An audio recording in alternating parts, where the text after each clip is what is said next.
Kami dari kelompok 1 Jati Diri Bangsa kelas HK21C Universitas Buana Perjuangan Karawang melaksanakan study tour untuk menelusuri Monumen Sejarah Perjuangan Rawagede yang terletak di Desa Balongsari, Kecamatan Rawamerta, Kabupaten Karawang, Provinsi Jawa Barat.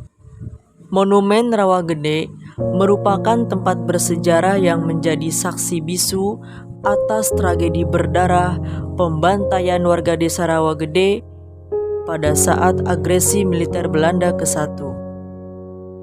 Monumen ini dibangun untuk mengenang perjuangan rakyat desa Rawagede yang dibantai oleh militer Belanda di desa Rawagede yang sekarang berganti nama menjadi Desa Balongsari. Bangunan monumen dibangun pada bulan November tahun 1995 dan diresmikan pada tanggal 12 Juli tahun 1996. Bangunan monumen melambangkan proklamasi kemerdekaan Republik Indonesia. Anak tangga menuju lantai atas berjumlah 17 melambangkan tanggal 17. Denah bangunan lantai dasar bersegi 8 melambangkan bulan 8. Bagian puncak berbentuk piramid yang terbagi 4 setinggi 5 meter melambangkan tahun 1945. Di belakang monumen terdapat halaman yang berfungsi untuk tempat upacara dan juga sebagai penghubung antara bangunan monumen dengan makam pahlawan Sampurnaraga yang berada di sebelah utara. Halaman ini dimaksudkan sebagai lambang jembatan emas perjuangan bangsa Indonesia menuju kemerdekaan.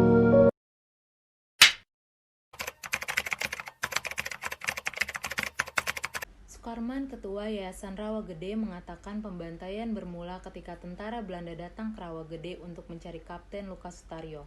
Kapten Lukas pada waktu itu dikenal berani melawan Belanda. Dia merampas senjata Belanda dan membagi-bagikannya kepada para pejuang. Terang Sukarman ketika ditemui Tarbawi di rumahnya di Rawagede, tidak jauh dari Monumen Rawagede. Selain itu, Belanda juga mendapat kabar dari mata-mata bahwa Rawagede merupakan markas para pejuang kemerdekaan. Pada saat itu, Belanda akan datang menyerang. Pejuang yang dibantu warga membuat galian untuk menghalangi mobil Belanda yang masuk ke wilayah Rawagede. Di setiap titik yang bisa memungkinkan Belanda untuk masuk, akan dibuat galian. Lanjut pria 60 tahun ini. Padahal, waktu itu Kapten Lukas sudah meninggalkan Rawagede untuk melakukan penyerangan. Malam itu, hujan turun dengan deras dan baru berhenti sekitar pukul 11 malam. Ketika akan memasuki wilayah Rawagede, mereka terhalang oleh parit-parit yang digali warga. Namun mereka berhasil masuk dan mengepung desa Rawagede, membentuk letter O. Setiap menggeledah rumah-rumah, para lelaki dikumpulkan. Mereka berbaris dan ditanyai satu persatu tentang keberadaan para pejuang.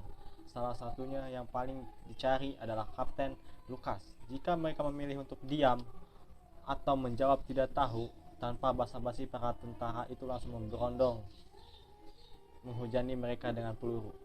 Belakang, walau mereka tahu Kapten Lukas sudah meninggalkan Rawagede sejak sore, warga tetap memilih diam. Mungkin inilah yang menjadi salah satu penyebab pembantaian, papar Sukarman.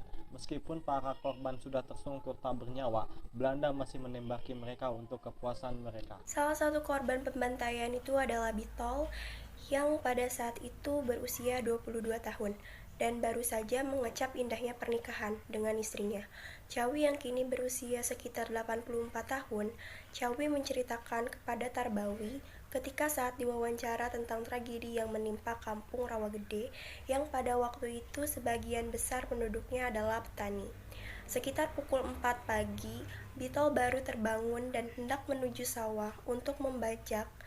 Tak lama terdengar letusan senapan menggelar di pematang sawah Suara erangan kesakitan melesak mengiris jiwa, menambah pedih dan muram siapapun yang mendengar di pagi buta itu. Bito yang baru 2 tahun menikah itu segera pulang ke rumah. Di situ dia mengingatkan istri dan keluarganya agar tidak keluar rumah. Istri dan keluarganya tidak pernah menyangka bahwa itu adalah pertemuan terakhir mereka dengan Bito. Suami saya bilang, "Neng, kalau ada apa-apa kamu di dalam rumah saja. Banyak Belanda yang datang." Tapi terus dia pergi, ujar Cawi dengan pandangan menerawang teringat kejadian 9 Desember 1947 itu. Suara desingan peluru hingga teriakan-teriakan warga membuat Cawi dan keluarganya ketakutan. Tiba-tiba Belanda datang dan menabrak paksa pintu rumah Cawi dan berteriak, "Pejuang, mana pejuang?" tanya tentara Belanda seraya menodongkan senjata ke segala penjuru. Dalam keadaan ketakutan, Cawi hanya bisa menjawab, "Di sini tidak ada pejuang, Tuan, tidak ada," kata ibu dari 3 anak, 9 cucu, dan 10 buyut itu. Tak berapa lama kemudian, suara-suara peluru tak lagi terdengar, hanya hening saja. Dan sekitar pukul 5 sore, warga yang sebagian besar perempuan dan anak-anak itu mulai pada keluar. Mereka mulai mencari-cari keberadaan orang-orang tercinta. Cawi sendiri pun baru berani keluar pada saat sore hari dan pada saat ada anak kecil yang berteriak-teriak di depan rumahnya seperti ini. "Bibi, banyak mayat di sawah," katanya. Ia dan perempuan lainnya mulai mencari-cari suami, anak, dan adik mereka di antara tumpukan-tumpukan mayat yang ditinggalkan begitu saja oleh Belanda. Tumpukan-tumpukan mayat itu ada di 9 titik, ada yang di tengah-tengah sawah, ada yang di rel kereta api, dan bahkan ada yang terapung di sungai.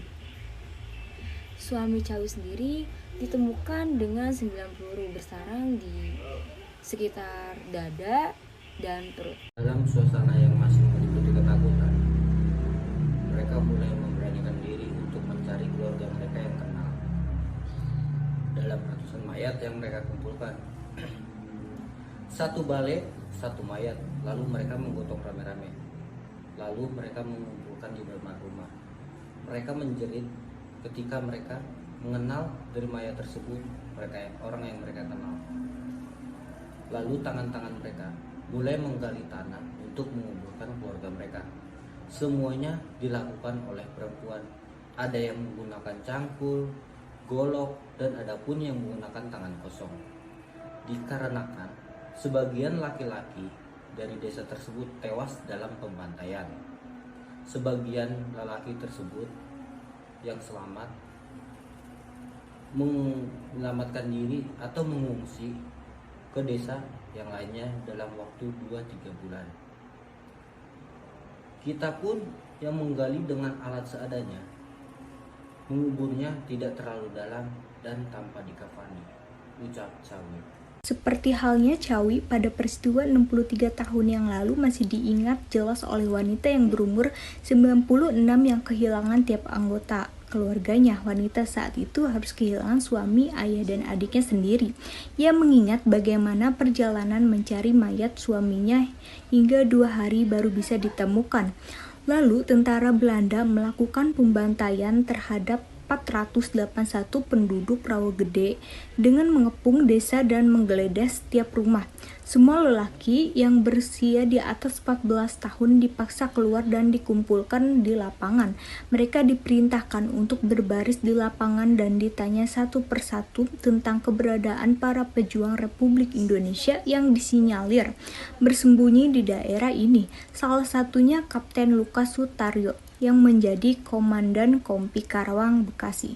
Dalam tragedi Rawagede, sekejam apapun tentara Belanda menghabisi nyawa ratusan orang, pada saat itu tetap saja Allah yang memegang kendali atas nyawa manusia. Pada saat itu ada salah satu korban yang selamat dari tembakan Belanda, namanya Pak Saik. Dia waktu itu dikumpulkan di lapangan meskipun peluru sempat bersarang di punggungnya. Dia masih hidup, dia pura-pura mati pada waktu itu, dan pada tembakan kedua hanya telapak tangannya saja yang kenal. Dia hidup serta menjadi saksi atas peristiwa ini. Nah, ini yang dipaparkan Pak Sukarman yang pernah menjabat sebagai lurah. Nah, beberapa warga dalam tragedi Rawagede ada juga yang memilih bersembunyi di bawah sungai dengan menutupi rumput-rumput liar. Namun pada waktu itu Belanda menggunakan anjing pelacak untuk mencari warga yang bersembunyi hingga keberadaan mereka tercium. Akhirnya mereka diberondong peluru Belanda. Pada akhirnya banyak juga yang terbunuh di kali dan hanyut terbawa air yang cukup deras. Akhirnya malam hari ada komando dari para pejuang menginformasikan kepada semua laki-laki yang masih tersisa harus keluar dari desa Rawagede agar mereka terlindungi untuk bersembunyi di desa-desa lain, karena ada kemungkinan, ada kekhawatiran Belanda datang lagi untuk menyerang desa Rawagede. Ini yang dipaparkan oleh Pak Saik selaku dari ayah Bapak Sukarman yang selamat dalam serangan Rawagede. Menurut Bapak Sukarman, dari sekitar 483 orang korban tragedi berdarah pembantaian di desa Rawagede yang dimakamkan di Monumen Rawagede, ada sebanyak 181 orang. Sisanya ada yang dibawa keluar daerah, hanyut terbawa air, dan tidak ditemukan lagi jasadnya. Selain ada yang dibawa oleh keluarga, ada juga pejuang yang bukan warga desa yang tidak diambil jasadnya. Itulah tulang-tulang yang berserakan di sini dari kejadian tragedi berdarah pembantaian di desa Rawagede mengilhami sang pujangga Khairil Anwar dalam menuliskan puisinya yang berjudul Karawang, Bekasi. Selanjutnya dalam memenangkan gugatan. Peristiwa pedih yang sempat tersimpan cukup lama ini mencuat kembali tatkala gugatan yang diajukan oleh para istri dan keluarga korban tragedi berdarah pembantaian di desa Rawagede itu menang di pengadilan sipil di Den Haag, Belanda. Bapak Sukarman selaku Ketua Yayasan Rawagede dibantu oleh Komite Utang Kehormatan Belanda atau yang disingkat dengan KUKB mengajukan gugatan resmi kepada pemerintah Belanda untuk mengakui tindakan pembantaian yang terjadi di Rawagede dan memberikan dana kompensasi untuk para janda dan anak-anak yang menjadi korban. Kami mengajukan 3 tuntutan. Yang pertama, agar Belanda mengakui kemerdekaan Indonesia secara de facto. Kedua, Belanda meminta maaf kepada bangsa dan negara Indonesia, khususnya kepada para korban.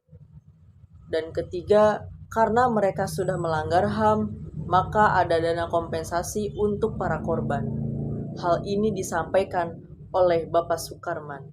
Awalnya pengadilan Belanda sudah menganggap kasus ini kadaluarsa. Lalu Sukarman, KUKB, dan pengacaranya sudah menyiapkan banding jika kasus ini ditolak.